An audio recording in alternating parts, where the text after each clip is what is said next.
कई बार हम जिंदगी में जिसे छोड़ देते हैं ये समझ के कि अरे ये इंसान क्या है, इसकी औकात क्या है, क्या ही कर लेगा, क्या ही कर लेगी।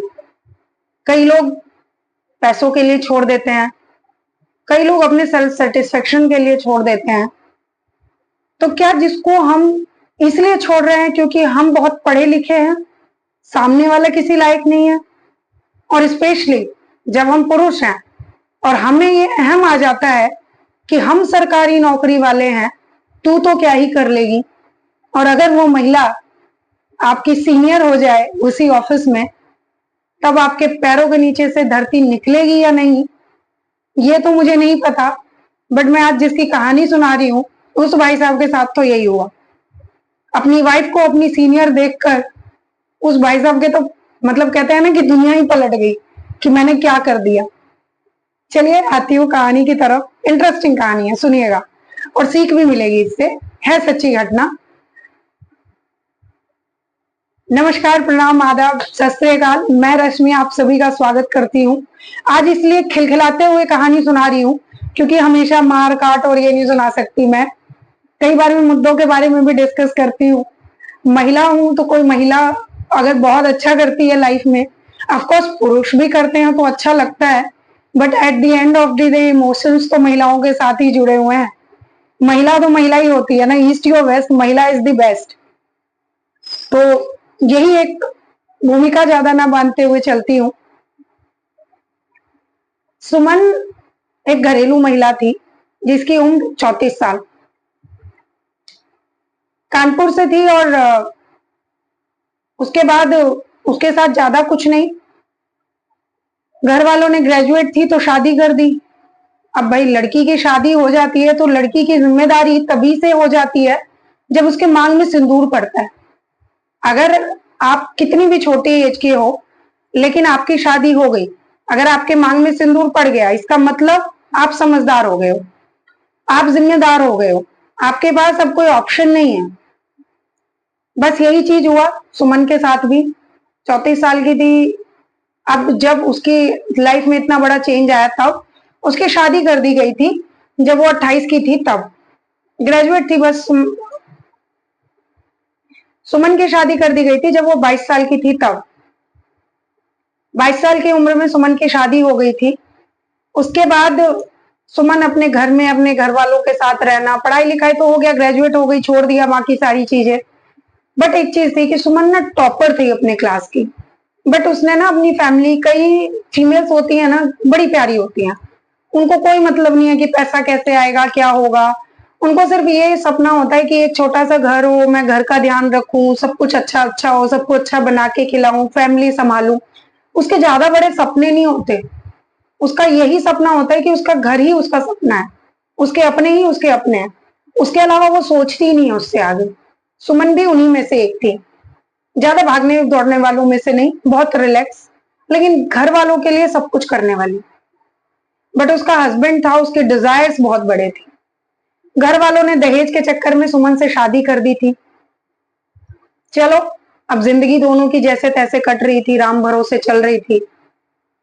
सुमन को उसका हस्बैंड इतना नापसंद करता था, उससे इतना चिढ़ता था कि हमेशा उसे ताने देता था। ऑफिस में मेरे साथ जो महिलाएं काम करती हैं वो इतनी एक्टिव होती है, तू इतनी आलसी है।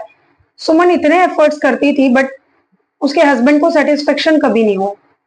घर वाले भी मियाँ बीवी की रोज रोज की लड़ाई देख के परेशान हो चुके थे। इन लॉज यहाँ पर सही थे, लेकिन वो भी क्या कर पाए जब बेटा ही तैयार ना हो। और घर वालों को भी लड़का सुनाता रहता था कि दहेज के चक्कर में मेरी शादी कर दी, मेरी जिंदगी बेकार कर दी। घर वाले भी पक चुके थे।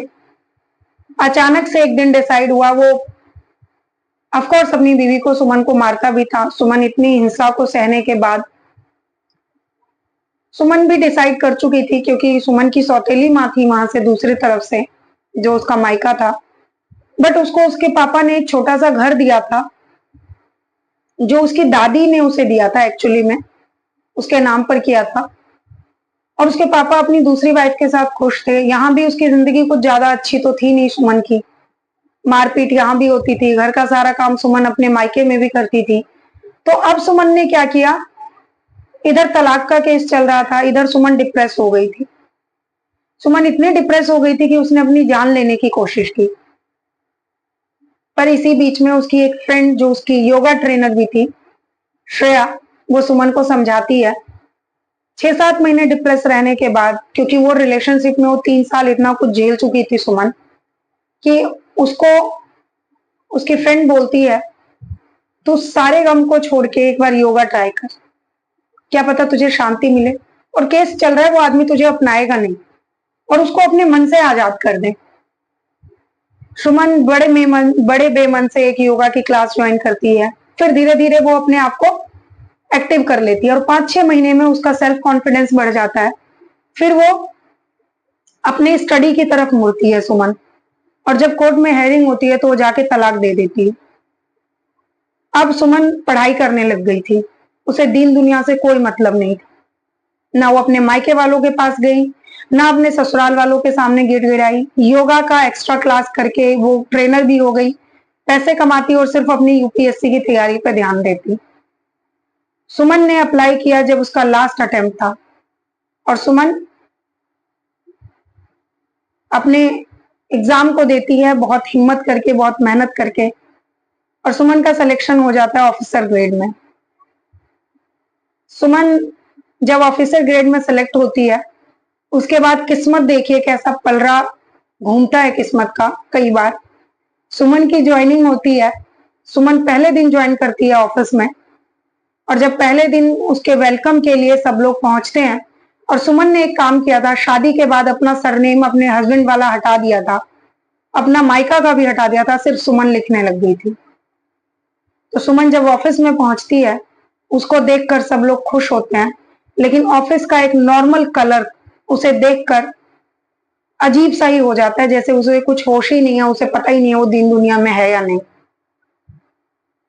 जब सब लोग चले जाते हैं तो सुमन उसे बुलाती है, जो क्लर्क होता है, और ऑफिस में अपने कैबिन में वो उसके पैर छूती है, संस्कार इसे ही कहते हैं, और कहती है कि आज मैं जो कुछ हूं अब मुझे आपने बनाया, ना आप मेरे साथ ऐसा करते और ना मैं ऐसी होती। अब तो मुश्किल है हम दोनों का एक हो पाना, लेकिन जो आपने मेरे अंदर की महिला को जगाया, उसके लिए मैं जिंदगी भर आपकी आभारी रहूं। अब सुमन खुश है, लेकिन वही होता है ना, एक हीरा गवा दिया सामने वाले ने, और दोनों एक ही ऑफिस में है, एक ऑफिसर ग्रेड पर है, एक क्लर्क है। यही थी आज की कहानी, उम्मीद है आपको पसंद आई होगी। मार काट से दूर कुछ इंस्पिरेशनल स्टोरी थी, छोटी सी है बट मुझे अच्छी लगी, तो मुझे लगा आप लोगों के साथ शेयर कर लूं। तो ऐसी ही कहानियों के लिए चैनल को लाइक शेयर सब्सक्राइब करें, मुझे इससे हौसला मिलता है।